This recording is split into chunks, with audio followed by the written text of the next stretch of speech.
I'm gonna go to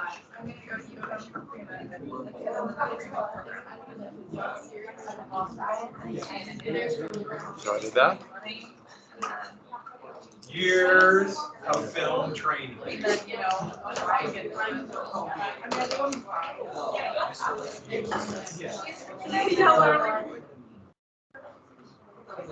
Couple things real fast. Okay, so all of you have your little registration slip. Give me yours. Okay, if you rip them, get them all signed and do that. It's a pain if you don't. Trust me. Just get it all done. You know the routine. I'll try to remember you, but I'll probably forget. So the testing will be on Thursday, not Wednesday, because of this, because this took most of the period. And so the reading I originally signed 899 and 916 will be due on Wednesday. And let me look at this. All right. So a couple of things.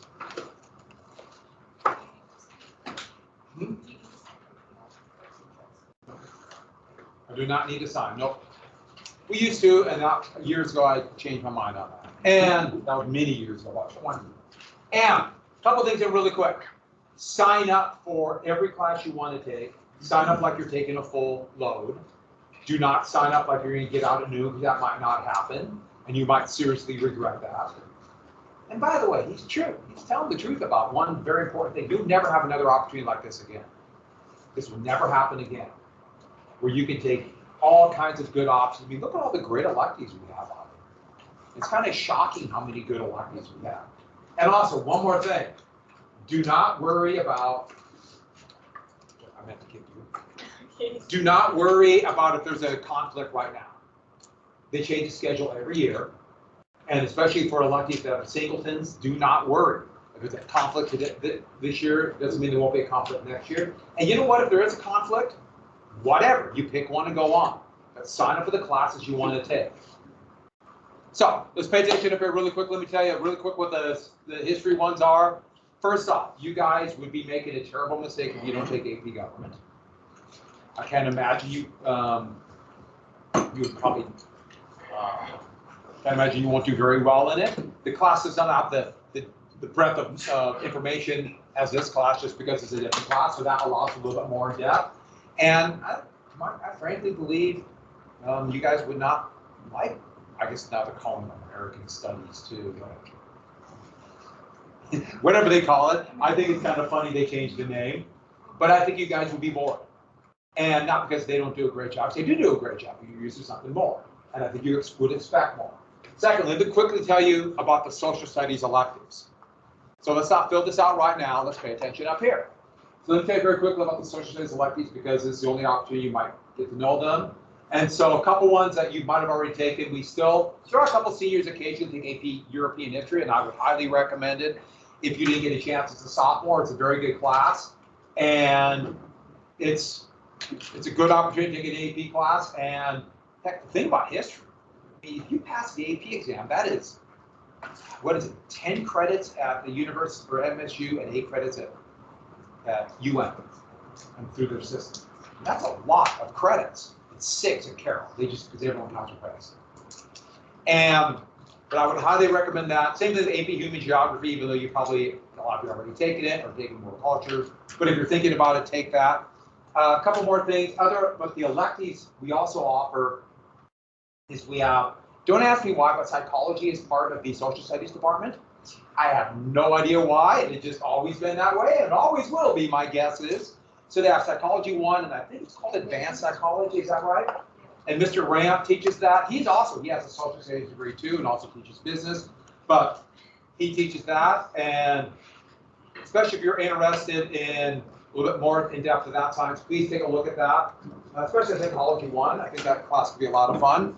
We also offer a sociology class. I think Mr. Kelly taught that this year. My guess is he'll teach that again. I know he really likes that. The thing about sociology is that's a study, it's a relatively new discipline. It's a little bit over 100 years old, but essentially how, kicking you, essentially how societies interact. There's a little bit of anthropology in there about how societies develop. I'm interested in that, so I thought that was always a good class. I've never taught it, even though I could. And we also offer Philosophy. And Mr. Zarnowski, that's kind of his favorite area. And so he really enjoys that. And that means a lot of taking a class from somebody who likes the topic. And the first one is, I think, a pretty basic overview of philosophy, which makes it really interesting because philosophy, you're going to kind of give you a touch of everything, advanced psychology, or advanced, do you call it philosophy too, or advanced philosophy? I know, we should just organize a little bit differently. It's hard to find things.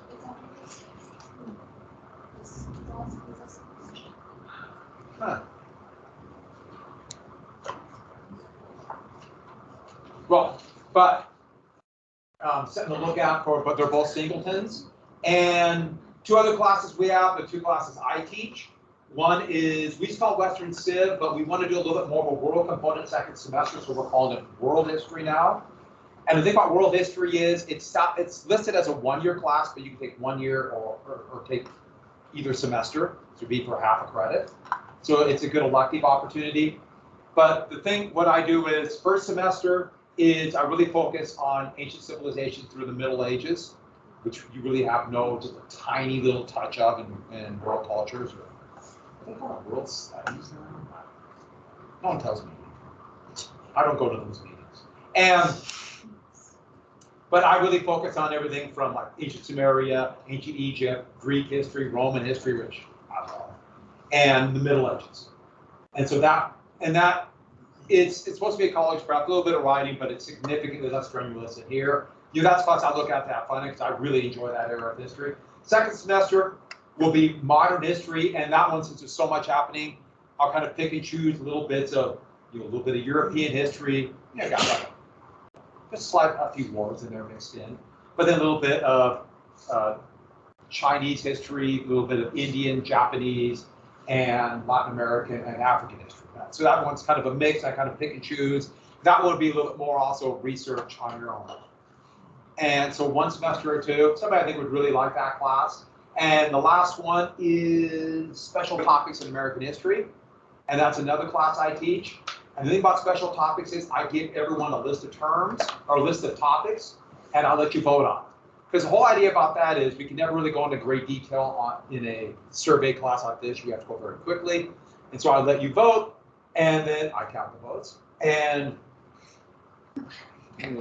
democracy, no. And then we pick topics. The whole idea about that is a combination to go into more depth, but also I would divide it up so for most of the units, there would be an independent study or a kind of independent, and then you have to give a presentation to the class and kind of a little of the different areas. And so right now we are just finishing up the Cold War and horror movies. And we watched 2 terrifying horror movies. Were you able to sleep? Okay. They were good movies though, weren't they? You liked them? Yeah, that's Tuesday. And then we're going to start cults in America. And so we're doing cults. And the whole idea about this class is, I got to do a little bit of work, but I really want to have fun in this class, do fun units combined with serious units. And so we will do a couple pretty serious ones, but also some ones that are a little bit lighter.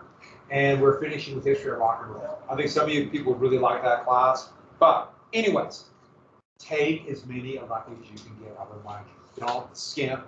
And don't think you're going to get out after 5th, because either you might not like it, or look at it like, I'm not sure what I'll be doing, but I want to have as many opportunities for others. I don't know if you know this, but the Helena School District has budget issues. And we might not be able to offer as many electives unless people sign up for it.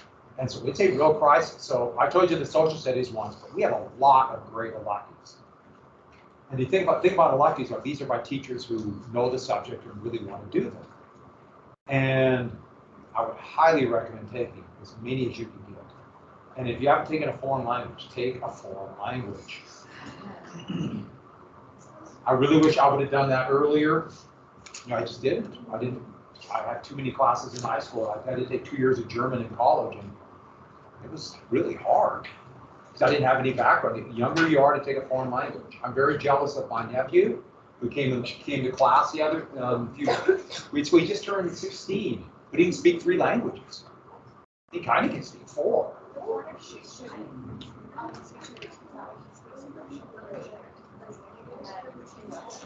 Yeah, I think the whole thing is learning the earlier you get. So yeah. All right, so let's go ahead and take your notes out. Let's get to the Pullman strike. I'll remind you again, get all the signatures and all of that stuff because Friday will be really annoying if you don't, and it becomes just a pain. If you're going to be gone, then you have to deal with it, but talk to your counsel, it's not a big deal. Yeah. Oh, so we got the Pullman strike, we got the script, we got all that, we got injunction. So I want to finish this part and set it up, and I got a book.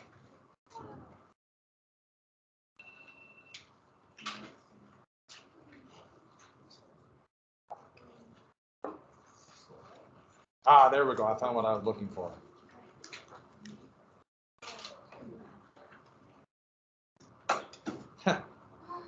It is pretty amazing how short some of the amendments are. The right of citizens of the United States to vote should not be denied or abridged by the United States or any state on account of sex. That's the 19th Amendment. That's the whole thing. One sentence. All right. So, we got the Pullman strike, we got Company Town, we got script, went through all the agrarian problems, Uncle Grover is president. And so we got boycott, we got mail, injunction. So they got a court order. And here's the thing. Debs ignored the court order. He said, this is garbage. You are trying to break the union, which, yes, they were not only trying to destroy the Pullman union, but they're trying to destroy the American Railway Union. And he refused and said, we have to fight. But by not doing that, that gave President Cleveland the justification to send out federal troops. And they destroyed the strike, arrested Debs. Over 150 people would be killed or wounded in the fighting over this. And remember, these are mostly white strikers. What kind of troops did they send? Yeah. You can't see it, like all the pictures here, they don't show that because this is 1894, so they only showed people of European descent, but solely European descent. And Debs would be arrested for violating a court order. He would, this was a felony. He would have to go to jail for a short time. There's Debs right there as a conspirator. And they try to portray this as anarchy. The strike, therefore, the unions would be broken. Not the American Railway Union, but the Pullman Union. The key thing is, though, you have Coxey's Army and that march on Washington, D.C., the Pullman strike, and this horrible panic, and it looked like revolution. It looked like people were losing faith in the system. And that is crucial. We'll see something very similar in 1932-33. And I just gave you a quote by Cleveland, who was very happy that Cleveland adopted this attitude.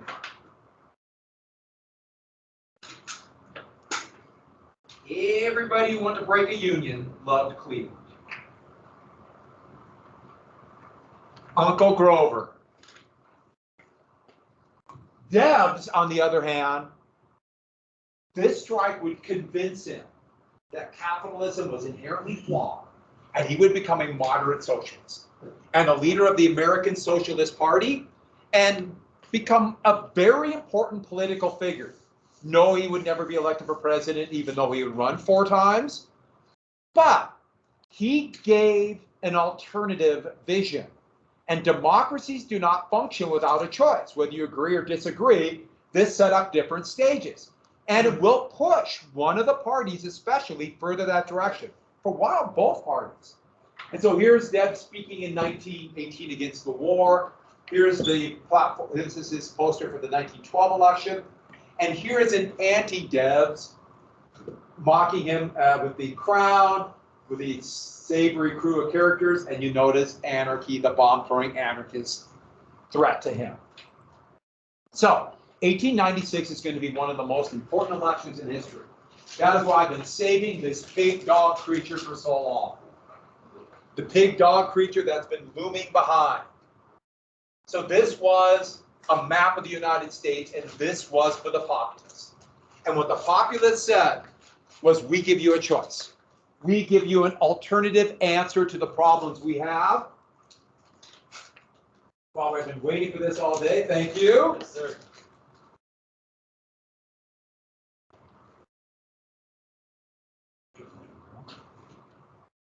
Are you going on next week? Remind me.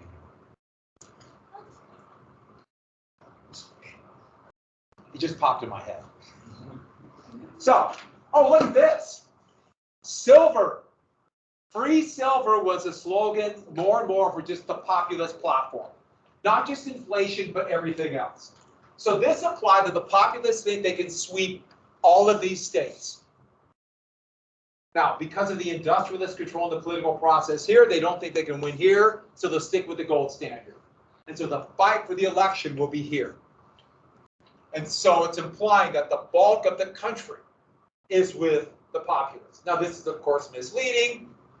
Most of the population lives here. But the silver dog with the golden tail. Silver. Not some golden or yellow road, but silver, which would make great shoes. Moving on. So the Republicans have the advantage of Cleveland being blamed for the Panic of 1893. Anybody know why I said shoes? We'll learn. Shoes. And more laissez-faire conservative economics. And they would argue that the Democrats destroyed that, even though Cleveland was basically doing the same programs and sticking with the gold standard. Sticking with the gold standard.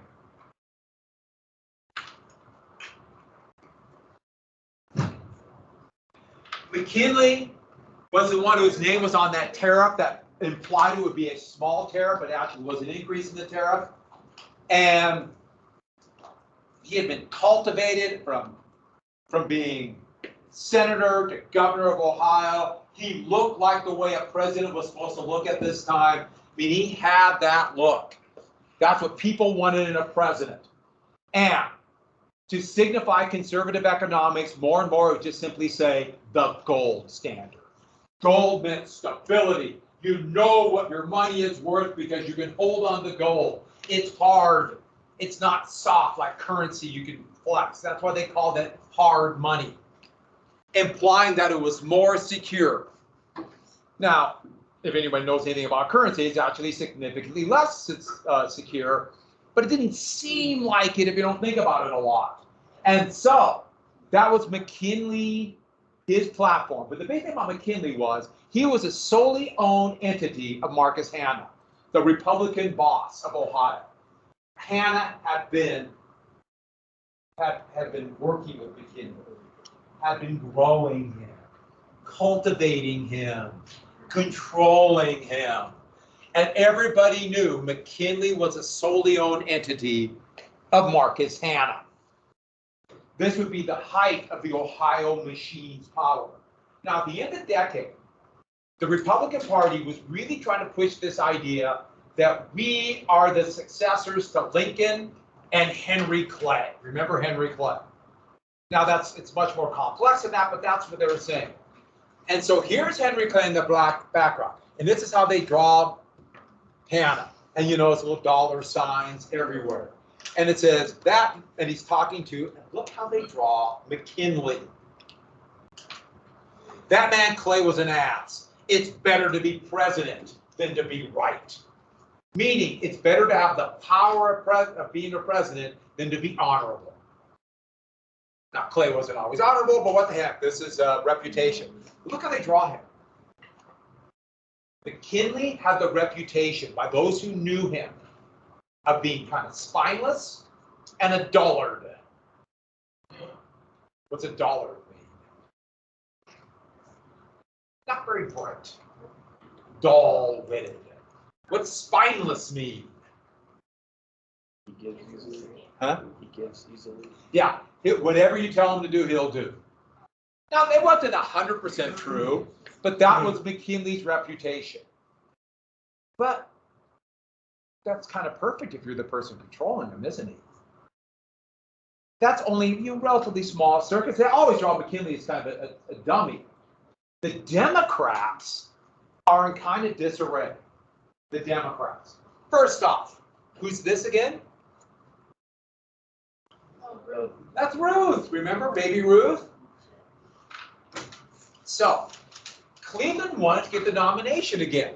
But the problem with Cleveland was he had the panic. He had the Pullman strike, and a lot of people were very upset about him. There's still, by then, the ICC was being proven to be non-existent. The tariff was still there. The Sherman Antitrust Act was still doing nothing, and he repealed the Sherman Silver Purchasing Act. He wanted it and signed it. But when he came to the convention and said he wanted a gold standard, when he said, I want a gold standard, he was doomed. No way would the Democrats do this again. The Democrats have a lot of pressure now from the populists. And they're thinking we are losing our power from the populists. And so, are you in trouble? No, Chromebook. And so he didn't get the nomination. And they went through speech after speech. Now, the Democratic Convention, knowing that the populists were gaining power, where did they have their convention? What is the most cosmopolitan city in the world? Omaha. It's in Omaha, Nebraska. And a young member of Congress from Omaha, who had moved there from Chicago, just 36 years old, this is the constitutional requirement for president is 35, got up to give a speech, and his name was William Jennings Bryan. So my great uncle, Uncle Hap, he idolized William Jennings Bryan. When I was very young, I had to make the pilgrimage to William Jennings Bryan's grave with my Uncle Hap. I don't remember much, but I thought it was pretty cool. I thought it was pretty neat he was taking me there. It was like I knew some secret, even though I had no idea. Just that William Jennings Bryan was great. He wasn't always great. He was good in some ways. And that is where we'll pick up tomorrow. Please think about your registration. And if you have any questions, I can answer the best I can. If I can't answer it, I'll make something up and sound like I know what I'm talking about. That's pretty much half of my job. Also, I do think some of you would really like special topics. If you have any questions, you can ask me, or you can talk. Savannah's in it. And she immediately starts laughing, so you know exactly what we do. There's a lot of physical fitness. How's your boat going? Huh? The mode? We're going to work on it. But I'm thinking, you guys are going to be so ready to go after the AP exam. You're going to have a whole month to build a big emotion. I mean, we'll have to memorize the presidents. Oh yeah, you have to memorize all the presidents in order of height. Yeah, you got number one. Good job. Who's president now? See, but if you get the bookends, the rest is easy. And you have to successfully pick who will be the next president. Will be Biden again, or Trump, or well, there'll be some kind of act of nature. Who knows? You're not. I forgot what that was.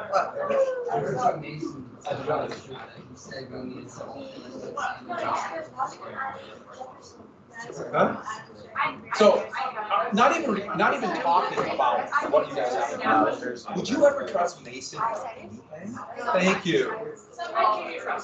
Yeah. You, what, you have to have an order, and you have, as of now, you have to know the president's last name's okay. And there's no party federalists.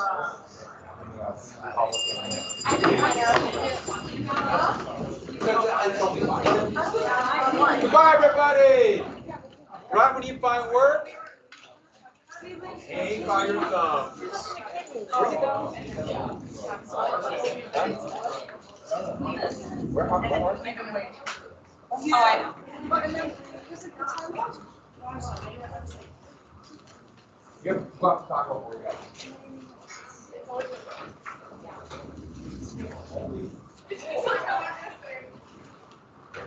Bye, everybody. You're not here yet.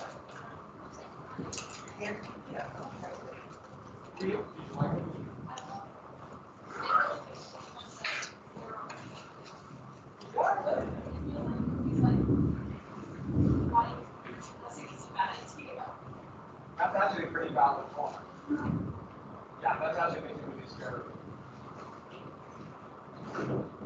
Here we go. No. The everlasting march of time is catching up to me. We have to register. I have to lock in. I don't know what the deal is. Mr. Robinson's trying to get his password to work and it's not working. Mr. Robinson? The counselors are coming. Ah.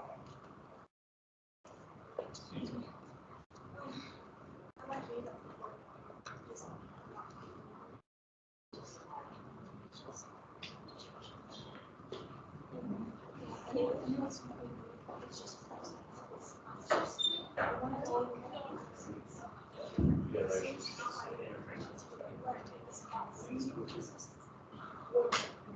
I was thinking about this. I know it's easier. I'm so excited. Well, it's like, I'm like, oh, no, it's easier. Wait. And who knows? Might even get lost by the offer of something. There'll be a conference.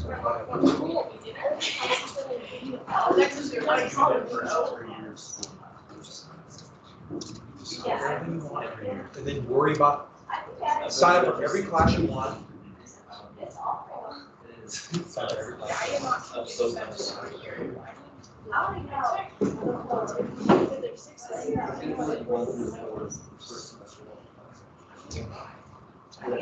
I'm not kidding. I'm not kidding. Sign up for don't worry about it.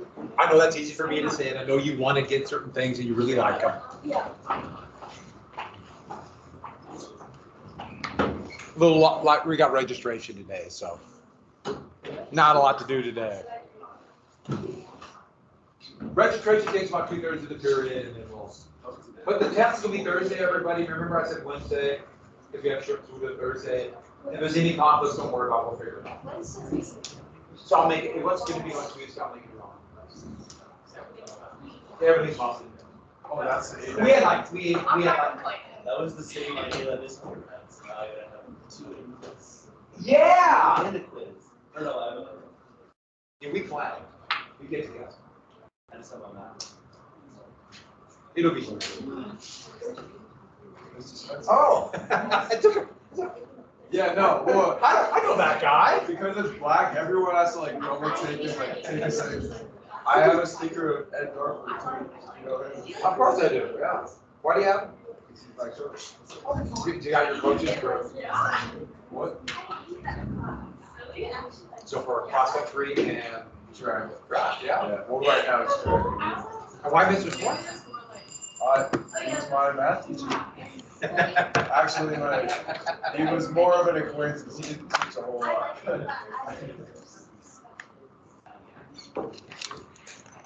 a funny guy, every time I see him, I saw him, but I keep him in my pocket. You were my class many years ago. There were a lot of teachers here that were in my class. Was he a good student? What? I had him and his, a brother and a sister. I was 2 sisters. Things are blending together. But yeah, they were all really good. They were all great. Is the group that got hit really hard by orchestra? Huh? This one? This one's a little smaller. Oh. But yeah, orchestra, there's 30 students in there. That's very much.